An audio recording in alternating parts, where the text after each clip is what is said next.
Hi guys, Sharayu kitchen मध्ये सगळ्यांचे मनापासून स्वागत आहे। आता आपण बघणार आहोत कैरीचे पने। आता कैऱ्यांचा सीजन चालू आहे। ह्याच्या आधी पण मी कैरीची चटणी दाखवली होती, आंबट गोड चटणी। आज मी तुम्हाला दाखवणार आहे कैरीचे पने। त्याच्यासाठी बघा, मी हे मध्यम आकाराचे 2 कैऱ्या घेतल्यात। कैऱ्या ह्या स्वच्छ धुवून मी घेतलेल्या आहेत। आणखीन कैरी ही कडक पाहिजे, एकदम हिरवीगार आणि कडक पाहिजे। नरम कैरी ह्याला घ्यायची नसते, कडकच पाहिजे।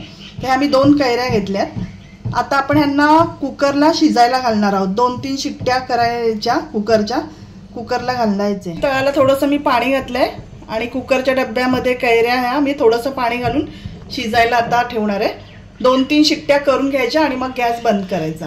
बघा, कुकरच्या आपल्या 2-3 शिट्ट्या झालेल्या आहेत। आता आपण गॅस बंद करूया आणि थोडं थंड व्हायला देऊ। शिजल्या त्या। आता आपण ह्याला छानपैकी सोलून घेणार आहोत, त्याचा पल्प काढणार आहोत।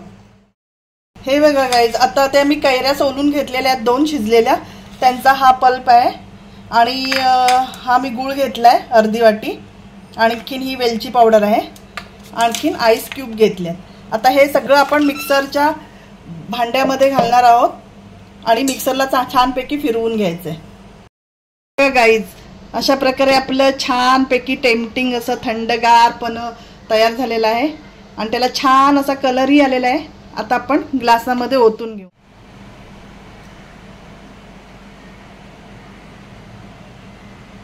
अशा प्रकारे आपलं कच्च्या कैरीचं छान असं पन्ह तयार झालेलं आहे।